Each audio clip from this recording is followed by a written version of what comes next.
আমরা সবাই আল্লাহর কাছে একটা সুন্দর মৃত্যু চাই, ঠিক কিনা? কারণ আমরা সবাই জানি দুদিন আগে পরে আমাদের সবাইকে মরে যেতে হবে। আমরা কি দুনিয়াতে চিরকাল থাকবো? একদল মানুষ জানাজা নিয়ে যাচ্ছিল।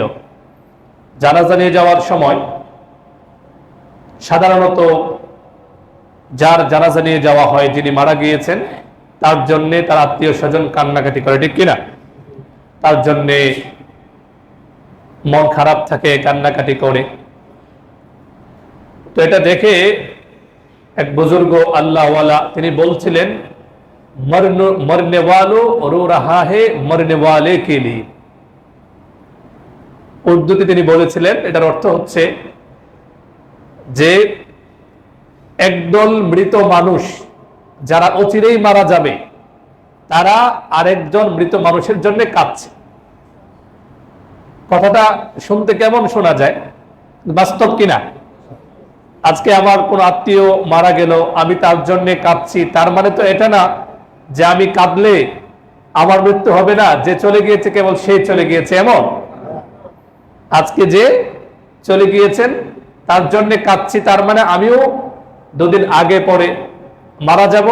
কেমন যেন আমি এক মরনেওয়ালা কাঁদছি আরেক মরনেওয়ালার জন্য। তো আমরা দোয়াটা করেছি এই জন্যে যে দুদিন আগে পরে যেহেতু মরতেই হবে, মৃত্যুর হাত থেকে যেহেতু কেউ বাঁচতে পারবে না, পৃথিবীর এমন কোনো বিষয় খুঁজে পাওয়া মুশকিল যার মধ্যে মতানৈক্য, ইখতিলাফ, খিলাফ, মতভেদ নেই, ঠিক কিনা? কিন্তু এমন এক জিনিস মউত, মৃত্যু, যার ব্যাপারে মুমিন, গায়রে মুমিন, মুসলিম, অমুসলিম, নাস্তিক, আস্তিক এমন কোন মানুষ নেই যার ব্যাপারে কোনো ইখতিলাফ আছে। সেটা হচ্ছে কি মৃত্যু। চলে যেতেই হবে। করনা হে জো করলে আখির তো মৌত হে। যা করার করে নেন, শেষে কিন্তু আমাকে চলে যেতে হবে। যা করার আমাকে করে যেতে হবে, করে ফেলতে হবে, কারণ আখির তো মৌত হে।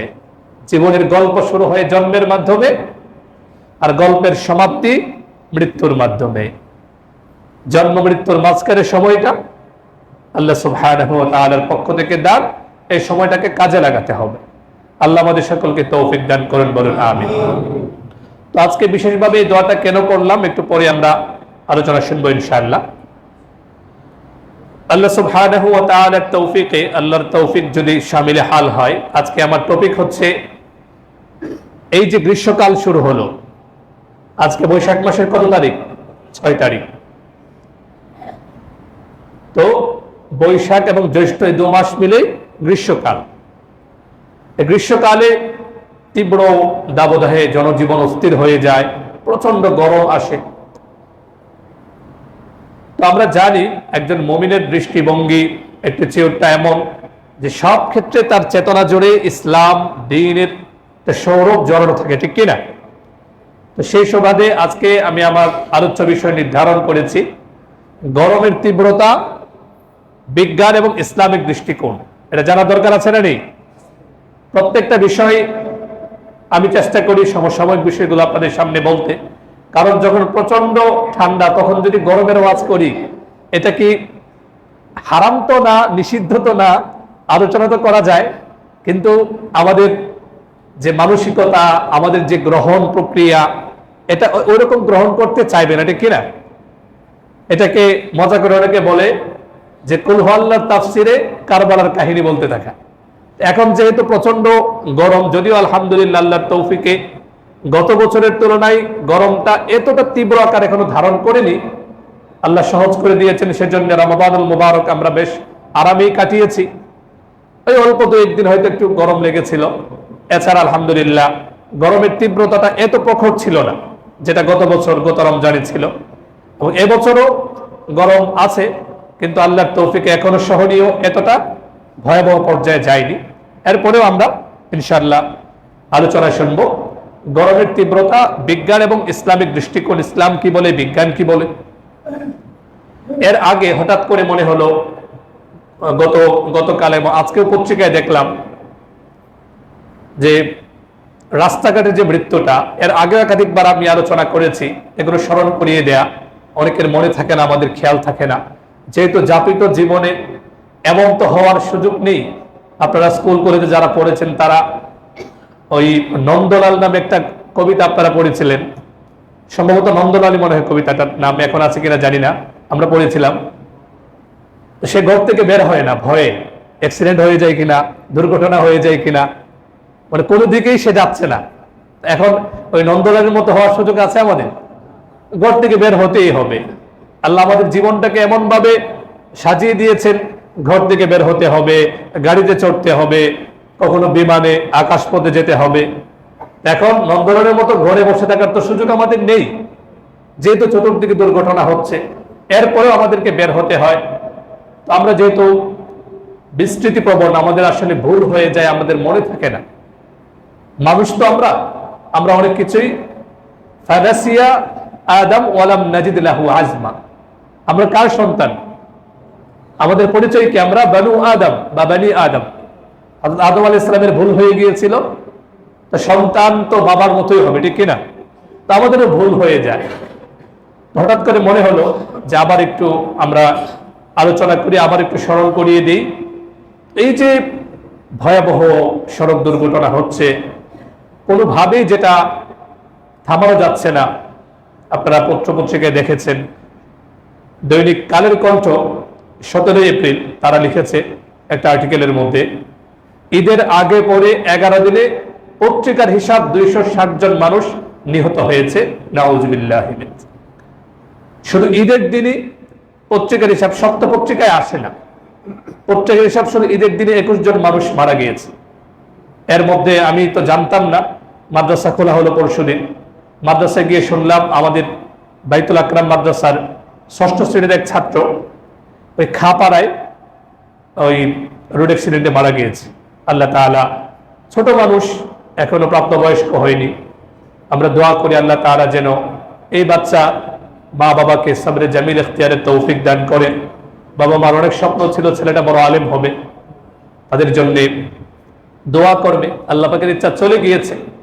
তো এই যে প্রত্যেক দিনই অ্যাক্সিডেন্ট হচ্ছে, বিশেষ করে ঈদ যাত্রায় এত বেশি অ্যাক্সিডেন্ট হয় যেটা আসলে বলার মতো না। কেন হয় আপনারা জানেন, এগুলো তো পত্রপত্রিকায় আসে। বইটার একজন অধ্যাপক, সড়ক দুর্ঘটনা গবেষণার ইনস্টিটিউটের তিনি পরিচালক, তিনি বলেছেন যে কেন দুর্ঘটনা হয়। এর মধ্যে একটা বড় কারণ খুব গতি খুব বেশি এখানে করা হয়।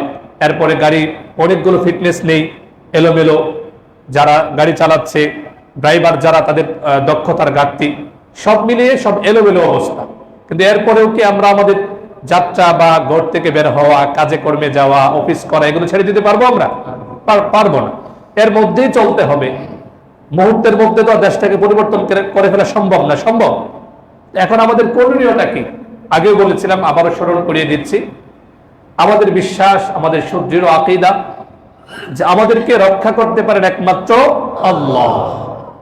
যত পন্থায় অবলম্বন করি না কেন, দিন শেষে আমাদেরকে রক্ষা করতে পারেন, আমাদেরকে হেফাজত করতে পারেন একমাত্র আল্লাহ। আল্লাহ যদি দয়া না করেন, বাঁচার কোনো উপায় নেই। যারা প্রাইভেট গাড়িতে চড়ে, যারা খুব সতর্কতার সঙ্গে চলে, তারা কি অ্যাক্সিডেন্টের শিকার হন না? অবশ্যই হন। এখন শুধু স্মরণ করিয়ে দিচ্ছি, এগুলো আপনাদের জানা, আবারও একটু জাস্ট স্মরণ করিয়ে দেয়া। আমাদের প্রথম কাজ হচ্ছে, আমরা যখনই ঘর থেকে বের হব, সবাই দোয়া আলহামদুলিল্লাহ পড়ি, বিসমিল্লাহি তাওয়াক্কালতু আলাল্লাহ লা হাওলা ওয়ালা কুওয়াতা ইল্লা বিল্লাহ। বিশেষ করে বাচ্চা যারা আছে, ছোট বাচ্চা, অবশ্যই আমরা আমাদের ঘরে থাকা মহিলা যারা, তাদেরকে অবশ্যই এটা আমরা স্মরণ করিয়ে দিব যে প্রত্যেকটা বাচ্চা যখন ঘর থেকে বের হয় এবং আমরাও যখন ঘর থেকে বের হই, যদি কখনো ভুলে যাই, তারা যেন আমাদেরকে স্মরণ করিয়ে দেয় যে অবশ্যই বাম পা দিয়ে বের হন এবং অবশ্যই দোয়াটা পড়েন, বিসমিল্লাহি তাওয়াক্কালতু আলাল্লাহ লা হাওলা ওয়ালা কুওয়াতা ইল্লা বিল্লাহ। ছেলেটা স্কুলে যাচ্ছে, কোচিং এ যাবে, বের হবে, যে বাবা অবশ্যই তুমি দোয়াটা পড়ে নাও, বিসমিল্লাহি তাওয়াক্কালতু আলাল্লাহ লা হাওলা ওয়ালা কুওয়াতা ইল্লা বিল্লাহ। অর্থটা বড় চমৎকার যে আল্লাহর নামে কদম ফেলছি, বের হচ্ছি, আল্লাহর উপরে ভরসা করছি এবং দুর্ঘটনা থেকে বাঁচা, ভালো কাজ করা, সুন্দর সুস্থতার সঙ্গে ঘরে ফিরে আসার ক্ষমতা আমার নেই একমাত্র আল্লাহর তৌফিক ছাড়া। এক নম্বর আমল হচ্ছে বিসমিল্লাহ তাওয়াক্কালতু আলাল্লাহ লা হাওলা ওয়ালা কুওয়াতা ইল্লা বিল্লাহ পড়া। আমরা তো আগে শুনেছিলাম, হাদিসটি আবারও স্মরণ করিয়ে দিচ্ছি। ইমাম আবু দাউদ সুলাইমান ইবনুল আশআস আস-সিজিস্তানি রাহিমাহুল্লাহ তার সুনান গ্রন্থে হাদিসটি এনেছেন, হাদিস নাম্বার 5095।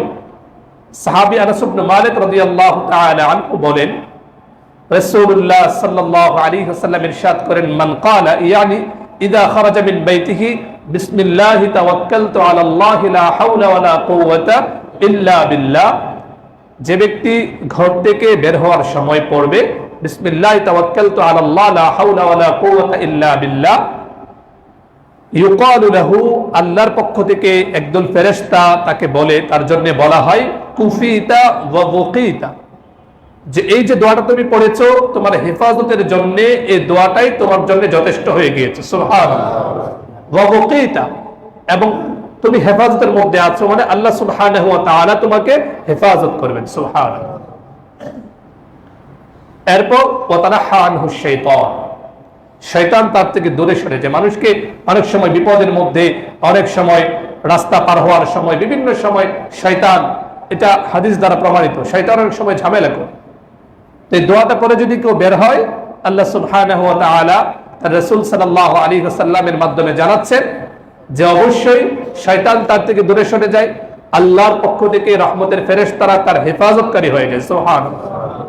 আল্লাহ যদি কাউকে হেফাজত করে, তাকে কোনো বিপদে ফেলার শক্তি কারো আছে? কারো নেই।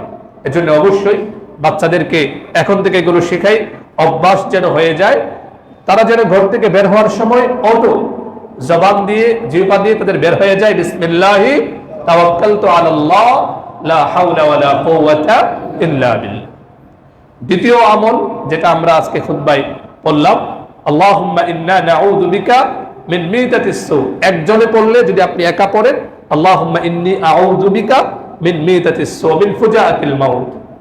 রাসূলুল্লাহ সাল্লাল্লাহু আলাইহি ওয়াসাল্লাম 5 ওয়াক্ত নামাজের পরে আল্লাহ সুবহানাহু ওয়া তাআলার কাছে বিভিন্ন বিষয়ে পানাহ চাইতেন, কারণ আল্লাহ যদি রক্ষা না করেন আমাদেরকে কেউ রক্ষা করতে পারবে না। প্রত্যেক নামাজের পরে আল্লাহ রাসূল সাল্লাল্লাহু আলাইহি ওয়াসাল্লাম দোয়া করতেন, আল্লাহুম্মা ইন্নী নাউযু বিকা মিন মিতাতিস সু মিন ফুজাআতিল মাউত ওয়া মিনাল হারক ওয়াল গরক ওয়া মিনাত তারাদ্দি ওয়াল গাফলাতি ওয়াল আইলা ওয়াদ দিল্লা ওয়াল মাসকানা ওয়াল কুফরি ওয়াল ফাকর ওয়া আউযু বিকা মিন আযাবিল কবর লা ইলাহা ইল্লা আনত।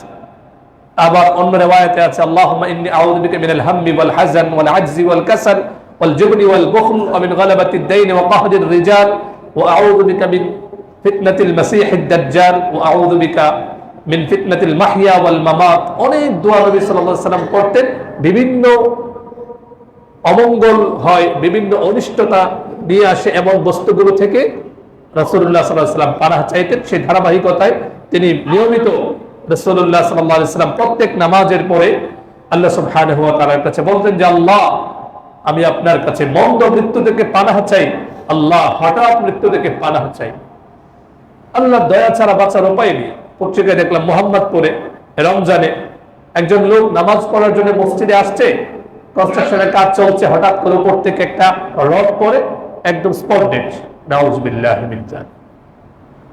তো এখানে সে কি সতর্কতা অবলম্বন করবে বলুন?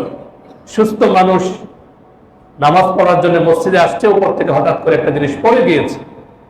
তো যেখান থেকে পড়ে গিয়েছে সেও তো ইচ্ছা করে ফেলেনি, ইচ্ছা করে ফেলেছে। এজন্য এটা হচ্ছে হঠাৎ মৃত্যু। আর এই হঠাৎ মৃত্যু থেকে বাঁচার জন্য আমাদের দ্বিতীয় করণীয় হচ্ছে অধিক পরিমাণে আল্লাহ সুবহানাহু ওয়া তাআলার কাছে দোয়া করতে হবে। দোয়ার বিকল্প নেই। তৃতীয় কাজ সেটা হচ্ছে, আপনারা আলহামদুলিল্লাহ প্রতি জুমায় দান সদকা করছেন, এটা আপনারা করে যাচ্ছেন। এরপরেও কোথাও যাওয়ার আগে চেষ্টা করা, পকেটে 5 টাকা 10 টাকা 20 টাকা যাই থাকে, গরিব মিসকিন বা দানের কোনো খাত থাকলে সেখানে একটু দান করে, বিশেষ করে এই নিয়তে যে আল্লাহ আপনি আমাকে হেফাজত করেন, আমার পরিবারকে হেফাজত করেন, আল্লাহ আপনি ছাড়া কেউ হেফাজত করতে পারবে না, এই নিয়তে আপনি কিছু টাকা সদকা করে যান, দান করে যান। সহিহ ইবনে হিব্বানের বর্ণনা, হাদিস নাম্বার 3309। এই হাদিসটি আনাস ইবনে মালিক রাদিয়াল্লাহু তাআলা আনহু বর্ণনা করেন।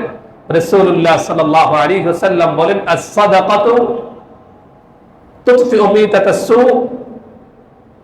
যে সাদাকা তুতফিউ গাদাবার রব, সাদাকা করা এটা আল্লাহ সুবহানাহু ওয়া তাআলার রাগকে মিটিয়ে দেয়, নির্বাপিত করে, কমিয়ে দেয়। ওয়া তাদফাউ মিতাতাস সু, মন্দ মৃত্যু থেকে একজন ব্যক্তিকে হেফাজত করে দান সাদকা করা। সুবহানাল্লাহ।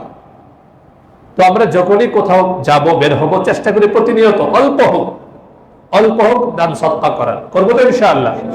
তাহলে কয়টা হলো? রাস্তাঘাটে দুর্ঘটনা থেকে বাঁচাবেন একমাত্র আমাদেরকে আল্লাহ। তো রাসূলুল্লাহ সাল্লাল্লাহু আলাইহি ওয়াসাল্লামের শেখানো 3টা আমল আমরা করে যাই, বাকি এই আমলগুলো করে আমরা আল্লাহ অভিমুখী হয়ে থাকবো যে আল্লাহ আপনি আমাকে হেফাজত করেন, আমার পরিবার পরিজন, মুসলিম উম্মাহ, প্রতিটা মানুষকে আল্লাহ আপনি হেফাজত করেন, বিপদ আপদ থেকে আল্লাহ মুক্ত রাখেন। 1 নাম্বার, যখনই আমরা ঘর থেকে বের হব, বিসমিল্লাহি তাওয়াক্কালতু আলাল্লাহ লা হাওলা ওয়ালা কুওয়াতা ইল্লা বিল্লাহ। দ্বিতীয় কাজ, 5 ওয়াক্ত নামাজের পরে যখনই সুযোগ হয় আমরা দোয়া করব, আল্লাহুম্মা ইন্না নাউযু বিকা মিন মিতাতিস সু ওয়া মিন ফুজাআতিল মাউত। অন্যগুলো লম্বা, ওইগুলো বললাম না, কমপক্ষে 2টা। আল্লাহুম্মা ইন্না নাউযু বিকা মিন মিতাতিস সু ওয়া মিন ফুজাআতিল মাউত। প্রয়োজন আপনারা লিখে নিয়ে যাবেন, মুয়াজ্জিন সাহেব আছেন, আমি আছি, আপনারা আপনাদের সময় মতো নামাজের পরে লিখে নিয়ে যাবেন। এই দোয়াগুলো একদম অভ্যাস বানিয়ে ফেলুন, একদম জবান থেকে যেন অটো বের হয়ে যায়। মনে থাকবে তো ইনশাআল্লাহ? বিশেষ করে যে স্কুলের কলেজে যারা আছে তারা অবশ্যই মুখস্থ করে নেবেন, অল্পতে আপনারা মুখস্থ করে ফেলতে পারেন। 3 নাম্বার কাজ হচ্ছে যার যেমন সামর্থ্য অধিক পরিমাণে আমরা দান সদকা করব তো ইনশাআল্লাহ? আল্লাহ সুবহানাহু ওয়া তাআলা আমাদের সকলকে তৌফিক দান করুন, বলেন আমিন। এবং সব ধরনের দুর্ঘটনা, অপমৃত্যু, রাস্তাঘাটে বিপদ আপদ থেকে আল্লাহ যেন তার একান্ত দয়া অনুগ্রহে আমাদের প্রত্যেক ভাইকে, বোনকে, মুসলিম উম্মার প্রতিটা সদস্যকে আল্লাহ তাআলা যেন হেফাজত করেন, বলেন আমিন। মোহতারাম হাজিরিন, এখন আমি আমার নির্ধারিত টপিকে যাচ্ছি। তো আজকে আমার আলোচ্য বিষয় হচ্ছে গরমের তীব্রতা, বিজ্ঞান এবং ইসলামিক দৃষ্টিকোণ। এখানে যারা সায়েন্সের ছাত্র যারা আছেন তারা তো ভালো করে জানেন এই যে গরমটা কোত্থেকে আসে, বিজ্ঞান কি বলে। বিজ্ঞানের দৃষ্টিকোণ হচ্ছে যে পৃথিবীটা সূর্যের চারদিকে নির্দিষ্ট কক্ষপথে এটা ঘুরতে থাকে। এই ঘোরার সময় পৃথিবী কখনো সূর্যের দিকে হেলে যায় এবং পৃথিবী আবার নিজ অক্ষেও ঘুরতে থাকে। তো পৃথিবীর বিভিন্ন অংশ বিভিন্ন সময় সূর্যের দিকে কাছাকাছি চলে যায়। এভাবে চলতে চলতে, ঘুরতে ঘুরতে পৃথিবীর দক্ষিণ গোলার্ধ কখনো সূর্যের কাছাকাছি চলে যায়, আবার কখনো উত্তর গোলার্ধ সূর্যের কাছাকাছি চলে যায়। এরপর সায়েন্টিস্টরা জানাচ্ছেন, তো যখন যে অংশ সূর্যের কাছাকাছি চলে যায়, হেলে যায়, তখন ওই অংশে খারাপ একদম সরাসরি সূর্যের আলো এবং তাপটা খুব বেশি পড়ে। তো বেশি পড়ার কারণে যে অংশে বেশি পড়ে ওই অংশে তখন গরমটা খুব তীব্র অনুভূত হয়, আর যে অংশে কম পড়ে সেখানে শীত অনুভূত হয়। এটা হচ্ছে একটা বৈজ্ঞানিক একটা ব্যাখ্যা, সায়েন্টিস্টরা এটা জানাচ্ছেন। তো একজন মুসলমান, তার কাছে বৈজ্ঞানিক ব্যাখ্যা আগে নাকি আল্লাহ এবং তার রাসূল কি বলেছেন সেটা আগে? আল্লাহ এবং তার রাসূল যা বলেছেন সেটা আগে। যদি বিজ্ঞানের ব্যাখ্যা কোন একটা কথা যদি ইসলামের সঙ্গে সাংঘর্ষিক না হয় আমরা মেনে নিব, আলহামদুলিল্লাহ, কোনো সমস্যা নেই। পক্ষান্তরে যদি কোনো একটা বিষয়, বিজ্ঞানের কোনো একটা বিষয় কোরআন এবং সুন্নাহর সঙ্গে সাংঘর্ষিক হয়, তাহলে ওই বিষয়টাকে কি মেনে নেওয়ার কোনো সুযোগ আছে? কারণ আমাদের আগে সবার প্রথম আমাদের আল্লাহ এবং তার রাসূল কি বলেছেন, কোরআন এবং সুন্নাহ কি বলে। যদি সাংঘর্ষিক না হয় আমরা মেনে নিব, আর সাংঘর্ষিক যদি হয়ে যায় তাহলে আমাদেরকে কোরআন এবং সুন্নাহর কথাই মানতে হবে, আর বাকিগুলো মানার সুযোগ আমাদের নেই। এখন যদি আমরা দেখি যে এই গরমের তীব্রতা সম্পর্কে ইসলাম কি বলে, কোরআন এবং সুন্নাহর দৃষ্টিকোণ, অ্যাটিটিউডটা কি এ সম্পর্কে, সহজ বিষয়, আমরা সবাই জানি। আমাদের সুদৃঢ় আকীদা এবং বিশ্বাস এবং একজন মুসলমানের এটা হৃদয়ের গভীরে এটা বদ্ধমূল আছে যে পৃথিবীর কোনো কিছুই আল্লাহ এবং আল্লাহ সুবহানাহু ওয়া তাআলার ইচ্ছা ছাড়া হয় না। ওয়ামা তাসকুতু মিন ওয়ারাকাতিন ইল্লা ইয়ালামুহা, গাছ থেকে একটা পাতা পড়ছে সেটাও আল্লাহর ইলমে আছে, আল্লাহর ইচ্ছা ছাড়া কিছুই হয় না। ইন্না রাব্বাকা ফাআলুল লিমা ইউরিদ। আপনারা রমাদানুল মুবারকে প্রতিদিন তারাবির পড়ে সংক্ষিপ্ত কিছু আলোচনা আপনারা শুনেছেন। তো সেখানে কোরআনের জোরে সিংহভাগ আলোচনাই তো হচ্ছে তাওহীদ, আল্লাহর একত্ববাদ, আল্লাহর ক্ষমতা, আল্লাহ সুবহানাহু ওয়া তাআলা যে সবকিছু করেন, আল্লাহর ইচ্ছায় যে সবকিছু হয়, এ বিষয়ে আলোচনা আপনারা শুনেছেন। তো একজন মুসলমান মুমিন হিসেবে আল্লাহ বিশ্বাসী একজন মুসলমানের প্রথম এবং প্রধান বিশ্বাস হচ্ছে গরম, ঠান্ডা, শীত, গ্রীষ্ম, যত কিছুই হয় সবকিছু আল্লাহ এবং আল্লাহ সুবহানাহু ওয়া তাআলার হুকুমে হয়, আল্লাহর ইচ্ছা ছাড়া কোনো কিছুই হয় না। রাসূলুল্লাহ সাল্লাল্লাহু আলাইহি ওয়াসাল্লাম একটা ব্যাখ্যা দিয়েছেন, আর রাসূলুল্লাহ সাল্লাল্লাহু আলাইহি ওয়াসাল্লাম যা বলেন এটা তো আল্লাহ সুবহানাহু ওয়া তাআলার কথাই তো বলেন নাকি? মা দাল্লা সাহিবুকুম ওয়া মা গাওয়া ওয়া মা ইয়ানতিকু আনিল হাওয়া ইন হুয়া ইল্লা ওয়াহয়ুন ইউহা। রাসূলুল্লাহ সাল্লাল্লাহু আলাইহি ওয়াসাল্লাম আল্লাহর পক্ষ থেকেই বলেন, নিজের পক্ষ থেকে বানিয়ে কোনো কথা তিনি বলেন না। তো রাসূলুল্লাহ সাল্লাল্লাহু আলাইহি ওয়াসাল্লাম একটা ব্যাখ্যা দিয়েছেন যে গরম এবং ঠান্ডা, কখন গরমের তীব্রতাটা বেড়ে যায়, কখন আবার প্রচন্ড ঠান্ডা পড়ে। তো রাসূলুল্লাহ সাল্লাল্লাহু আলাইহি ওয়াসাল্লামের এই হাদিসটি ইমাম বুখারী রাহিমাহুল্লাহু তাআলা তার সহিহ গ্রন্থে হাদিসটি এনেছেন, হাদিস নাম্বার 3260।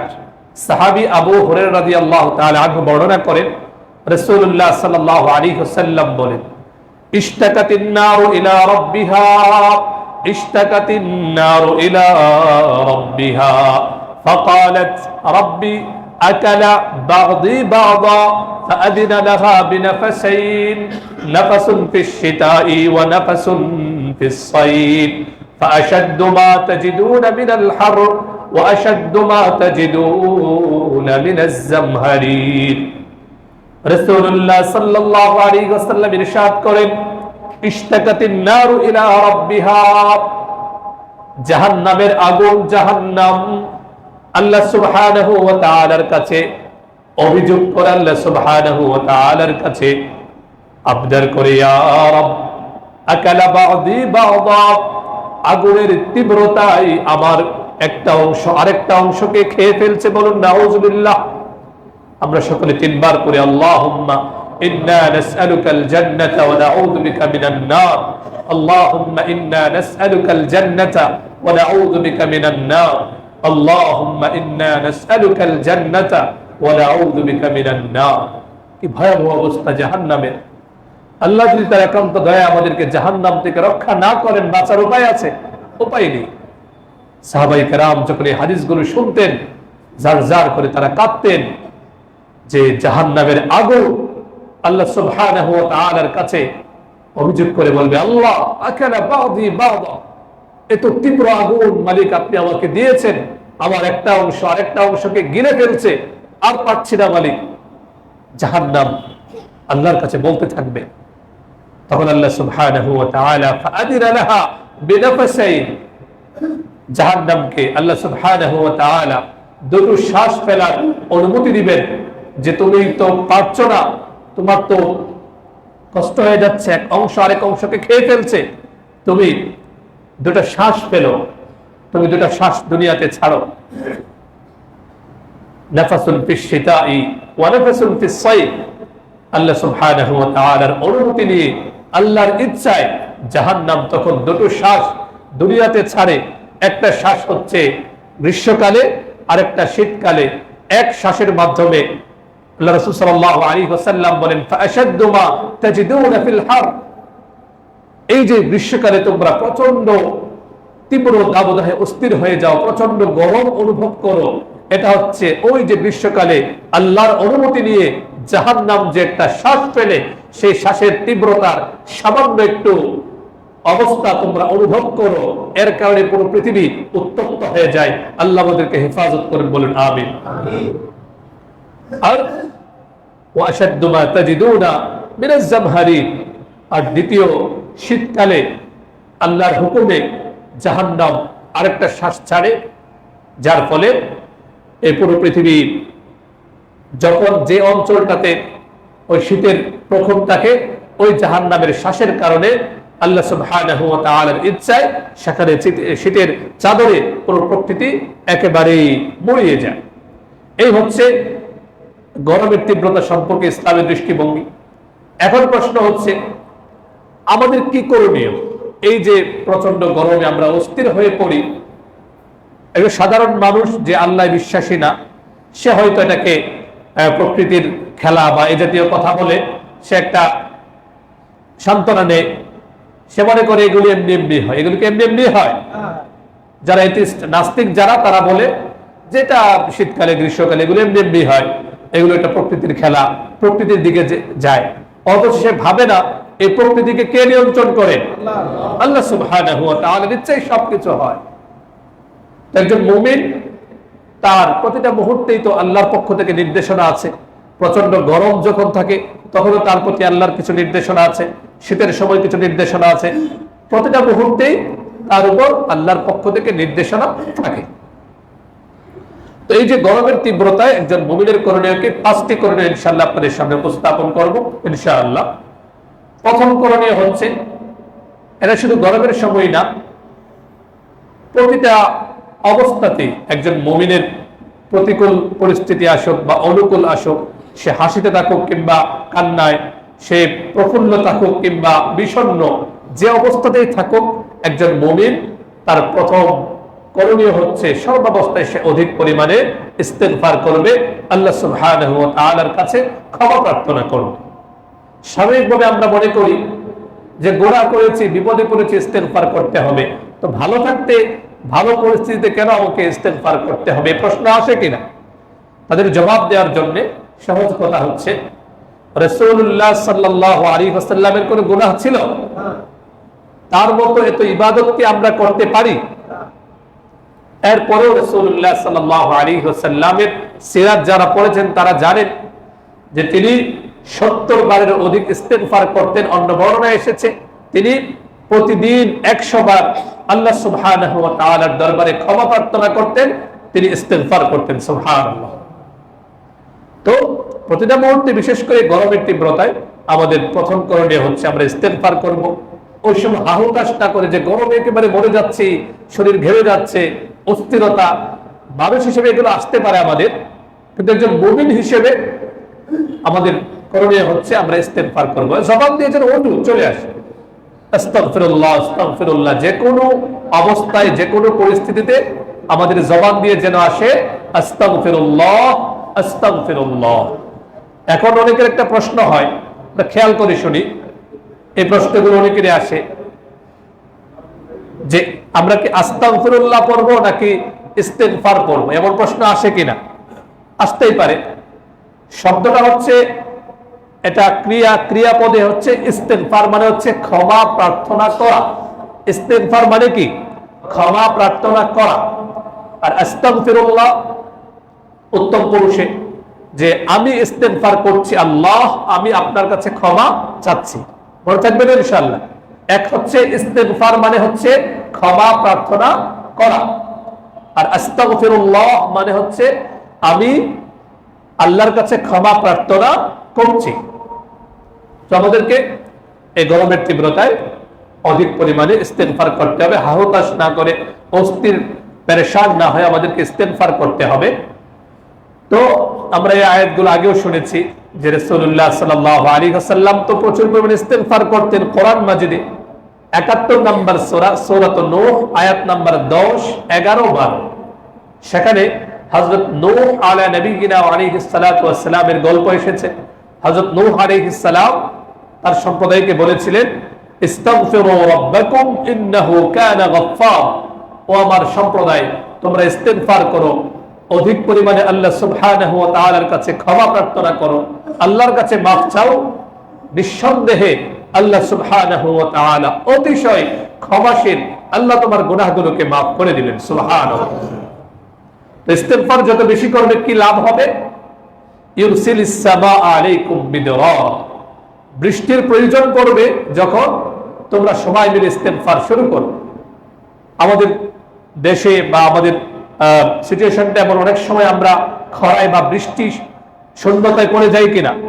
অনেক সময় প্রচুর পরিমাণে বৃষ্টির প্রয়োজন হয়, কিন্তু তখন বৃষ্টি হয় না। তখন আমাদের উচিত হচ্ছে রাষ্ট্রীয়ভাবে, ব্যাপকভাবে, সামাজিক, রাষ্ট্রীয়, সর্বত্র ইস্তেগফারের পরিবেশ গড়ে তোলা। সবাই যেন ইস্তেগফার করে, কারণ কোরআনের কথা ভুল হওয়ার বা মিথ্যা হওয়ার কোনো আশঙ্কা সম্ভাবনা আছে? কোরআন জানাচ্ছে ইস্তেগফার যদি কেউ করে, কোন সম্প্রদায় যদি আল্লাহ সুবহানাহু ওয়া তাআলার কাছে ক্ষমা প্রার্থনা করে, ইউরসিলিস সামা আলাইকুম মিদরারা, মিদরার মানে হচ্ছে আল মাতার আল কাসীর, মুষলধারে বৃষ্টি আল্লাহ সুবহানাহু ওয়া তাআলা ইস্তিগফারকারী সম্প্রদায়ের উপর দান করবেন। বলুন সুবহানাল্লাহ। ওয়া ইউমদিদকুম বিআমওয়াল, ইস্তিগফারের মাধ্যমে আল্লাহ সুবহানাহু ওয়া তাআলা সম্পদে বারাকাত নসিব করবেন। সুবহানাল্লাহ। বারাকাত এমন জিনিস, এটা আল্লাহর পক্ষ থেকে তো একটা মহা নিয়ামত। বারাকাত যদি না হয়, প্রচুর পরিমাণ হলেও দেখা যাবে কিছুই থাকবে না। অনেক ভাইয়ের গল্প শুনি যে খুব বেশি আয় উপার্জন তার নেই, কিন্তু তিনি হালাল পথে চলেন, নিয়মিত যাকাত আদায় করেন, আল্লাহর হুকুম পালন করার চেষ্টা করেন, তো আল্লাহ তার জীবনে এত বারাকাত নসিব করেন যেটা বলে শেষ করার মতো না। এজন্য রাসূলুল্লাহ সাল্লাল্লাহু আলাইহি ওয়াসাল্লাম আল্লাহর কাছে বারাকাত চাইতেন। আল্লাহুম্মা ইন্নী আসআলুকাল বারাকা, আল্লাহ বারাকাত চাই। কারণ আপনার যদি 1.5 থেকে 2 লাখ টাকা মান্থলি স্যালারি আপনি পান, এখানে যদি বরকত না হয়, এই ছেলে অসুস্থ, এই মেয়ে অসুস্থ, নিজে অসুস্থ, এত কিছু হওয়ার পরে জীবনে কোনো শান্তি আসবে? আসবে না।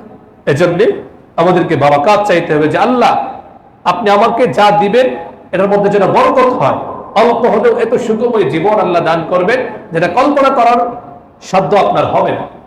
তো ইস্তেগফারের মাধ্যমে সেই বারাকাতটা আল্লাহ নসিব করে। অনেকে বলবেন যে আমরা তো ইস্তেগফার করি, হচ্ছে না। তো আপনি কতদিন ইস্তেগফার করেছেন? রমজানের তাফসীর শুনিয়েছিলাম না, হযরত মূসা আলাইহিস সালাতু ওয়াস সালাম দোয়া করেছেন, দোয়া তো সঙ্গে সঙ্গে কবুল হয়ে গিয়েছে। আল্লাহ বলেছেন ক্বালা ক্বাদ উজিবাত দাওয়াতুকুমা, হযরত মূসা এবং হারুন আলাইহিস সালামের দোয়া কবুল হয়ে গিয়েছে। এটা কে বলেছেন? আল্লাহ। কিন্তু দোয়ার যে বাহ্যিক বহিঃপ্রকাশ ঘটেছে কত বছর পরে? 40 বছর পরে। তো আমি কতদিন ইস্তেগফার করলাম যে আমি বলা শুরু করলাম যে কি ইস্তেগফার করি, কোনো কিছু পাই না। এগুলো হচ্ছে আমাদের ঈমানের দুর্বলতার লক্ষণ। আমার কাজ হচ্ছে ইস্তেগফার করা। আল্লাহ কখন, কিভাবে, কোন পন্থায়, কোন পরিস্থিতিতে আমাকে দিবেন এটা আমি জানি? আমি জানি না। এমনও তো হতে পারে ইস্তেগফারের কারণে আমি রাস্তা দিয়ে যাচ্ছিলাম, হয়তো বা আমার উপর একটা জিনিস পড়ে যেতে পারতো বা কোনো একটা বিপদ আসতে পারতো, কিন্তু আমি তো জানি না। হয়তো বা ইস্তেগফারের বিনিময়ে আল্লাহ সেটা দূর করে দিয়েছেন। আমরা মনে করি ইস্তেগফার বা বরকত মানে কাড়ি কাড়ি টাকা পকেটে চলে আসবে, হঠাৎ করে পকেটে হাত দিয়ে দেখবো যে 10 লক্ষ টাকা চলে এসেছে। এটা আর কি আমাদের কিছু অবুঝ ভাইয়ের চিন্তা চেতনাটা এমন এমন না। আপনার আমার কাজ হচ্ছে দিনের উপর চলা। দেওয়ার মালিক কে? আল্লাহ। কখন, কিভাবে, কোন পন্থায় দিবেন এটা আল্লাহই ভালো জানেন। অভিযোগ না করো। তো আমাদের এই গরমের তীব্রতায় প্রথম যেটা বললাম, প্রথম করণীয় হচ্ছে ইস্তেগফার করা। এই সূরাতুন নূহে আল্লাহ সুবহানাহু ওয়া তাআলা বলেন ইস্তেগফারের অভ্যাস গড়ে তোলো। ওয়ায়ুমদিদকুম বিআমওয়াল, আল্লাহ সম্পদে বারাকাত দান করবেন, ওয়া বানিন, এবং আল্লাহ সন্তান দান করবেন। ওয়ায়ুমদিদকুম বিআমওয়াল ওয়া বানিনা ওয়া ইয়াজআল লাকুম জান্নাত ওয়া ইয়াজআল লাকুম আনহারা, ফসল ফলাদিতে আল্লাহ, কৃষিজ সম্পদ যেগুলো আছে সেগুলোতে আল্লাহ বরকত দান করবেন। এরপর দেখা যায় এখন তো এগুলো খুব কম। আমরা ছোট সময় দেখেছি সাধারণত ওই যে পানি, ক্ষেতের মধ্যে পানি দেওয়ার জন্য নদী থেকে পানি নেওয়া হতো, টিউবওয়েল থেকে পানি নেওয়া হতো। এখন তো দেখা যায় যে মোটর বা এগুলোর মাধ্যমে পানি দেওয়া হয়। তো যদি কেউ ইস্তেগফার, সমাজের মধ্যে ইস্তেগফারটা চলতে থাকে, আল্লাহ সুবহানাহু ওয়া তাআলা তার কুদরত দিয়ে যখন ওই ক্ষেতের মধ্যে কৃষিজ যেগুলো সম্পদ আছে, যেখানে পানির দরকার, আল্লাহ সুবহানাহু ওয়া তাআলা আকাশ থেকে পানি বর্ষণ করেন। বলেন সুবহানাল্লাহ। এই যে মোটর বা ইঞ্জিন, এগুলো কি এই একদম প্রাচীন কাল থেকে ছিল? এগুলো আবিষ্কার হয়েছে কতদিন হলো? তো এর আগের মানুষ কি খাওয়া দাওয়া করেনি? তাদের কি ফসল ফলানো হয়নি? তো সেটা হয়েছে আল্লাহ সুবহানাহু ওয়া তাআলার পক্ষ থেকে। এখন পরবর্তীতে আল্লাহই মেধা দিয়েছেন, তারা গবেষণা করে আবিষ্কার করেছেন এগুলো। তো যাক, আমাদের প্রথম এবং প্রধান করণীয় হচ্ছে ইস্তেগফার করা সব সময়। দ্বিতীয় করণীয় হচ্ছে এই গরমের তীব্রতা যখন প্রচন্ড রূপ ধারণ করে, আমাদের উচিত জাহান্নাম থেকে পানাহ চাওয়া। সহিহ বুখারী শরীফের 3260 নম্বর হাদিসটা যে পড়লাম, এখান থেকে কি শিক্ষা পাওয়া যায়? জাহান্নাম আল্লাহর কাছে অভিযোগ করছে যে আল্লাহ এক অংশ আরেক অংশকে খেয়ে ফেলছে। তেমন অবস্থা আমাদের উচিত, আমরা তো হাদিসটা পড়ার সময় আল্লাহর কাছে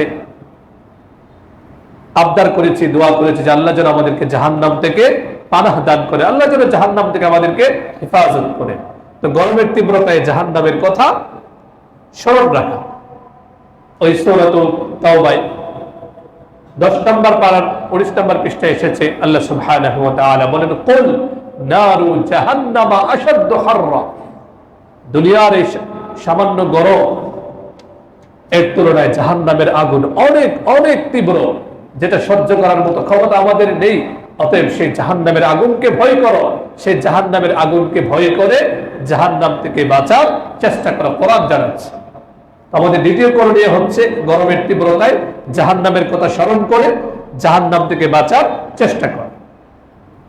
তৃতীয় করণীয় হচ্ছে আমাদের এই সময় বিশেষ করে গরমের তীব্রতায় আমাদের অন্য ভাইকে, অন্যজনকে পানি পান করানোর ব্যবস্থা করা। আমরা ইচ্ছে করলে যে যে অবস্থানে আছি, অফিসে বা যখন যেখানে অবস্থানে থাকি, সুযোগ থাকলে অন্য ভাইকে একটু পানি পান করানোর ব্যবস্থা করে দেয়া। মানুষ এই প্রচন্ড গরমে তৃষ্ণার্ত হয়ে পড়ে, একটু পানি হলে তার জন্য অনেক উপকার হয়। তো প্রত্যেকে আপন আপন জায়গা থেকে পানি পান করানোর ব্যবস্থা করা। সবসময় তো পানির প্রয়োজনীয়তা, বিশেষ করে গরমের সময় সেটা খুব বেশি বেড়ে যায়। এটা রাসূলুল্লাহ সাল্লাল্লাহু আলাইহি ওয়াসাল্লামের ভাষ্যমতে অনেক বড় একটা সাদকায়ে জারিয়া। এর মাধ্যমে যে ব্যক্তিরা পানি পান করলো, সে যদি আপনার জন্য দোয়া নাও করে, অটোমেটিকলি আল্লাহ সুবহানাহু ওয়া তাআলা আপনার আমলনামায় এই সাদকায়ে জারিয়া, সাদকার সওয়াব আল্লাহ আপনাকে দান করবেন। সুবহানাল্লাহ। সুনান নাসাঈর বর্ণনা 3666 নম্বর হাদিস, সাহাবী সাদ ইবনে উবাদা রাদিয়াল্লাহু তাআলা আনহু রাসূলুল্লাহ সাল্লাল্লাহু আলাইহি ওয়াসাল্লামের কাছে এলেন, এসে বললেন, فقال يا رسول الله ان امي ماتت, ইয়া রাসূলুল্লাহ আমার মা তো মারা গিয়েছেন, আফাতাসাদদাকু আনহা, আমি কি আমার মায়ের পক্ষ থেকে সাদকা করতে পারবো? আমি কি এমন কোনো কাজ করতে পারবো যে কাজের কারণে, যে কাজের মাধ্যমে আমার মায়ের আমলনামায় সওয়াব চলে যাবে, আমার মা সেটা সওয়াব পাবেন? রাসূলুল্লাহ সাল্লাল্লাহু আলাইহি ওয়াসাল্লাম বলেন, না, অবশ্যই, কেন হবে না? তুমি সদকা করো তোমার মায়ের নামে, দান সদকা করতে থাকো, অবশ্যই তোমার মা সেটা সওয়াব পেয়ে যাবেন। সুবহানাল্লাহ। তো তিনি আবার পরামর্শ চাইলেন, ইয়া রাসূলুল্লাহ ফাআইয়ু সাদাকাতি আফজাল, কোন সদকাটা করলে আমার মায়ের বেশি উপকার হবে, কোন সদকার মাধ্যমে সওয়াব বেশি পাওয়া যাবে, কোন সদকা আমার মায়ের আখিরাতের জীবনকে আরো সুন্দর করে দিবে, কোন সদকাটা আমি করতে পারি? আপনি আমাকে একটু সাজেশন দিন, সাজেস্ট করুন আপনি আমাকে। তখন রাসূলুল্লাহ সাল্লাল্লাহু আলাইহি ওয়াসাল্লাম বললেন, সাকিউল মা, তুমি অন্যকে পানি পান করানোর ব্যবস্থা করে দাও, এমন পন্থা অবলম্বন করো যেন আল্লাহর বান্দারা পানি পান করতে পারে। এতে করে আল্লাহর বান্দারা পানি পান করার মাধ্যমে যে সওয়াবটা হবে, আল্লাহ সুবহানাহু ওয়া তাআলা সেটা তোমার মায়ের আমলনামায় দিয়ে তোমার মায়ের আখিরাতের জিন্দেগিকে আল্লাহ সুখময় করে দিবেন। সুবহানাল্লাহ। তো আমাদের এই গরমের সময়, গরমের তীব্রতায় করণীয় হচ্ছে আমরা অন্যকে পানি পান করার ব্যবস্থা করে দিই। অনেক জায়গায় আলহামদুলিল্লাহ এমন ব্যবস্থা থাকে, যদিও আগের মতো তো চোখে পড়ে না, কিন্তু এটা হওয়া উচিত, পানি পান করার ব্যবস্থা করে দেওয়া উচিত। চতুর্থ হচ্ছে গরমের সময়, সেটা হচ্ছে অন্যকে সাহায্য সহযোগিতা করা আপন আপন জায়গায়।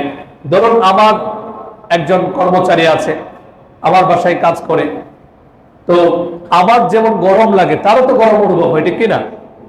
সব জায়গায় কি এসি থাকে? আমি যেমন একজন মানুষ, সেও তো একজন মানুষ। আমি যেভাবে গরমে অস্থির হয়ে যাচ্ছি, কোনো কাজ করতে পারছি না, সে আমার কর্মচারী, আমার অধীনস্থ বলে তার যে গরম অনুভব হয় না, এমন তো না। তো গরমের সময় যারা আমাদের অধীনস্থ আছে তাদের প্রতি একটু দয়ার দৃষ্টি রাখা, এমন কোনো কাজ না দেয়। বললাম যে যাও তুমি প্রচন্ড গরমের মধ্যে অমুক জায়গায়, অমুক বাজারে যাও, তমুক জায়গায় যাও, সে তো করতে বাধ্য। সে যেহেতু আপনার কাছে ওয়াদাবদ্ধ, আপনি তাকে টাকা দিচ্ছেন, সে তো করবে। কিন্তু মানবিকতা, ইসলাম তো মানবিকতা, অন্যের দিকে লক্ষ্য রাখার শিক্ষা আপনাকে আমাকে দেয়। তা আমার জন্য উচিত হচ্ছে এই গরমের সময় এমন অসাধ্য কষ্টকর কোনো বিষয়ের আদেশ আমি কাউকে দিব না, বরং অন্যের উপর দয়া করার চেষ্টা করব যতটুকু সম্ভব হয়। নিজে যেমন আমার কষ্ট হচ্ছে, অন্যেরও কষ্ট হয়, এই অনুভূতিটা মনে রাখা। তিরমিজি শরীফের বর্ণনা 1924 নম্বর হাদিস, হযরত আব্দুল্লাহ ইবনে আমর ইবনে আল-আস রাদিয়াল্লাহু আনহুমা থেকে বর্ণিত, রাসূলুল্লাহ সাল্লাল্লাহু আলাইহি ওয়াসাল্লাম বলেন, আর রাহিমুন ইয়ারহামুহুমুর রহমান ইরহামু মান ফিল আরদ ইয়ারহামকুম মান ফিস সামা। সুবহানাল্লাহ। দুনিয়াতে যারা অন্যের উপর দয়া করে, দেখুন কি অসাধারণ মোটিভেশনাল হাদিস এটা। আর রাহিমুন ইয়ারহামুহুমুর রহমান, দুনিয়াতে যারা অন্য মানুষের উপর দয়া করে, অন্য মানুষের উপর যারা দয়ার হাতকে সম্প্রসারিত করে, সব জায়গায় অধিকার ওইরকম ফোটায় না যে আমি যেহেতু এই পদে আছি, আমার নিচে যারা তাদেরকে যা ইচ্ছে তা করতে হবে, এমন করে না। দয়া মায়ার হাতকে সম্প্রসারিত করে। আর রাহিমুন ইয়ারহামুহুমুর রহমান, দুনিয়াতে যারা মানুষের উপর দয়া করে, দয়াময় আল্লাহ তাদের উপর দয়া করেন। সুবহানাল্লাহ। এরপর রাসূলুল্লাহ সাল্লাল্লাহু আলাইহি ওয়াসাল্লাম বলেন, ইরহামু মান ফিল আরদ ইয়ারহামকুম মান ফিস সামা, জমিনে আল্লাহর যত মাখলুক আছে, বান্দা আছে, তাদের উপর তোমরা দয়া করো, আকাশের মালিক আল্লাহ তোমাদের উপর দয়া করবেন। সুবহানাল্লাহ।